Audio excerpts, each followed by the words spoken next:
दुनिया में मरने वालों में से सबसे पहली वजह जो है वो हार्ट अटैक है। दूसरे नंबर पर जो चीज़ है वो कैंसर है, और जो तीसरे नंबर पर चीज़ है, आप हैरान होंगे कि वो एक्सीडेंट नहीं है, वो कोई और वबाई बीमारी नहीं है, बल्कि वो प्रिस्क्रिप्शंस हैं और वो दवाइयाँ हैं जो कि डॉक्टर लिखते हैं और जिनकी वजह से कॉम्प्लिकेशंस होती हैं। यानी वो दवाइयाँ जो कि गलत लिखी जाती हैं और गैर ज़रूरी दी जाती हैं, उनकी वजह से जो कॉम्प्लिकेशंस होती हैं उसकी वजह से बात होती है। इस वीडियो में मैं आपको बताना चाहता हूँ कुछ चीज़ें जो जनरल पब्लिक की इंफॉर्मेशन के लिए हैं और वो बहुत ज़रूरी हैं, और कुछ ऐसी हैं कि जो मैं, मेरे जूनियर कॉलीग्स हैं, मेरे अपने बहन भाई हैं, बेटे बेटियां जो डॉक्टर्स हैं, उनके खिदमत में कुछ बात अर्ज़ करना चाहता हूँ। वो ये है कि हमारे यहाँ बहुत सारी दवाइयाँ बग़ैर वजह के प्रिस्क्राइब की जाती हैं, और सबसे ज़्यादा बग़ैर किसी वजह के खाई जाने वाली दवाई है एंटीबायोटिक।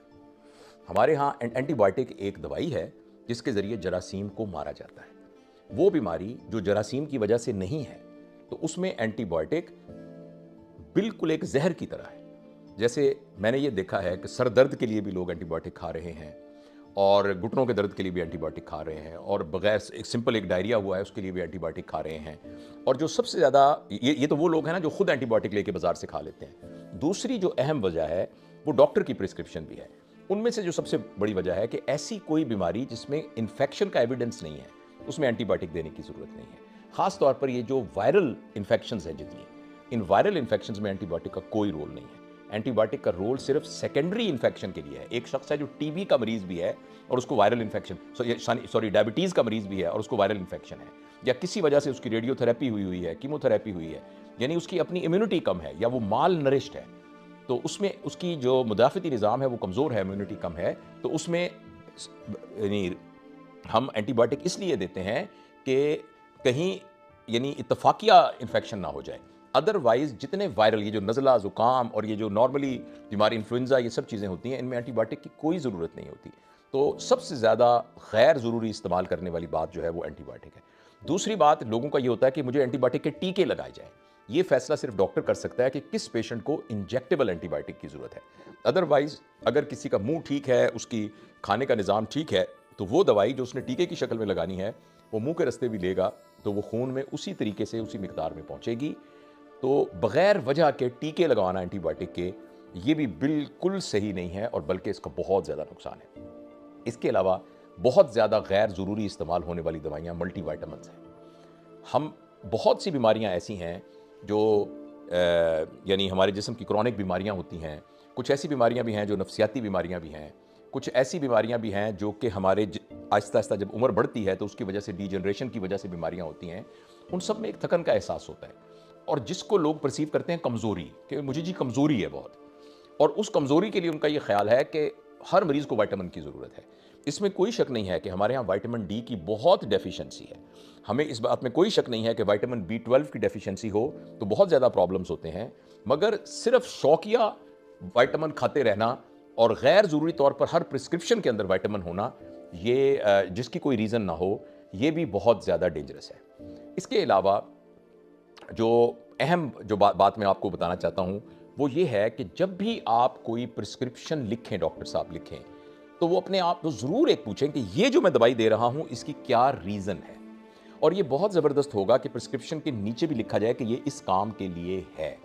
और जो मरीज़ हैं वो भी ज़रूर डॉक्टर से पूछें कि डॉक्टर साहब ये जो दवाई आपने दी है ये किस लिए है, ये दवाई किस लिए है, ये दवाई किस लिए है, और ये दवाई किस लिए है।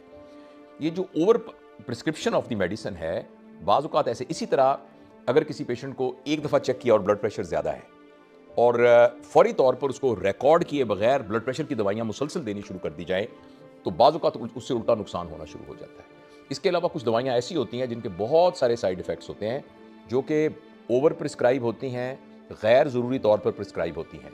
बहुत सी बीमारियाँ अपने तौर पर ठीक हो जाती हैं, बहुत सी बीमारियों का ताल्लुक लाइफ़स्टाइल से होता है, और बहुत सी बीमारियों का ताल्लुक इस बात पर होता है कि हम एक्सरसाइज और वर्जिश प्रॉपर तरीके से करते हैं कि नहीं करते हैं। लेकिन एक क्वालिफाइड तजर्बाकार आदमी आपको बता सकता है कि किस मौके पर आपको एंटीबायोटिक की ज़रूरत है, किस मौके पर विटामिन की ज़रूरत है। सिर्फ अपने तौर पर ही खुद ही दवाइयाँ खाना ये बहुत ख़तरनाक है। एक और दवाई जो बहुत ज़्यादा गैर ज़रूरी तौर पर इस्तेमाल होती है वो है ओमिप्राज़ोल, यानी जो मैदे की दवाई, यानी मुझे मैदे की बीमारी है और मैं ओमिप्राज़ोल रोज़ खाता हूँ।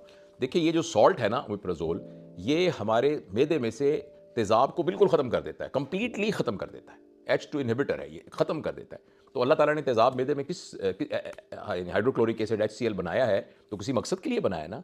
तो जब ये बिल्कुल तेज़ाब को ख़त्म कर देता है, तो उसके बाद आपके ख्याल में मैदे के अफ़आल और निज़ाम हज़म का निज़ाम कैसे ठीक हो सकता है? ये दवाई बड़ी ज़बरदस्त दवाई है। अगर किसी को मैदे का अल्सर हो या किसी को गैस्ट्राइटिस हो, मगर ये दवाई लॉन्ग टर्म इस्तेमाल करने के लिए नहीं होती। ये एक डॉक्टर प्रिस्क्राइब कर सकता है कि इतनी देर तक आप ये दवाई खाएंगे, और कुछ कंडीशंस ऐसी हैं जिसमें ये लंबे अरसे के लिए खानी होती है, लेकिन ये शौकिया खाने वाली दवाई नहीं है। और बहुत सारे लोग इसको बहुत शौकिया इन दवाइयों को खाते रहते हैं। तो मैं बस ये बताना चाहता था, और ख़ास तौर पर मैं मुखातिब हूँ अपने जो जूनियर डॉक्टर्स के साथ, जनरल प्रैक्टिशनर्स जो हमारे बहन भाई हैं, और जो सारे जिनका जनरल प्रैक्टिशनर बहुत अहम आदमी होता है एक मेडिकल पूरे के पूरे सर्विसेज के अंदर, क्योंकि जो बर्डन है वो तो वही यानी जनरल प्रैक्टिशनर ही उठा रहा होता है ना पूरे के पूरे उसका। तो इसलिए बहुत ज़रूरी है कि हम दवाइयाँ जो हैं वो सिर्फ उतनी ही लिखें कि जितनी हमारे जो वाकई पेशेंट के लिए उसकी ज़रूरत है। और हर दवाई लिखने से पहले हमें ये देखना ज़रूरी है कि क्या मुझे इस दवाई के साइड इफ़ेक्ट्स पता हैं। तो ये तमाम डॉक्टरों से मैं अर्ज़ कर रहा हूँ कि क्या इसके साइड इफ़ेक्ट्स मुझे पता हैं। नंबर 2, क्या पेशेंट की कोई ऐसी बीमारी तो नहीं है जिसके अंदर ये दवाई नहीं दी जा सकती। मसलन अगर आप किसी को बीटा ब्लॉकर दे रहे हैं और मरीज़ को सांस की बीमारी है, तो ये तो बड़ा मसला हो जाएगा। अच्छा, इसी तरीके से ये देखना बहुत ज़रूरी है कि जो दवाइयाँ दे रहे हैं इनका आपस में कोई ऐसे इंटरेक्शन तो नहीं है, आपस में ये एक दूसरे को यानी सैनर्जाइज तो नहीं करती या एक दूसरे को कैंसिल तो नहीं करती। तो ये भी सारा देखना बहुत ज़रूरी है कि ड्रग इंटरेक्शन तो नहीं हो रहा उनका आपस में, ये भी देखना बहुत ज़रूरी है। तो प्रिस्क्रिप्शन बहुत ध्यान से लिखने की ज़रूरत है। और आखिरी बात यह है कि जब ख़वातीन हमारे पास आएँ चाइल्ड बियरिंग एज में, तो बहुत ज़रूरी है पूछना कि वो प्रेग्नेंट या लैक्टेटिंग तो नहीं है, क्योंकि बहुत सी दवाइयाँ ऐसी हैं जो प्रेगनेंसी और लैक्टेशन के अंदर नहीं देनी होती। तो उनको चेक करना बहुत ज़रूरी है कि ये दवाई जो है दी जा सकती है या नहीं दी जा सकती।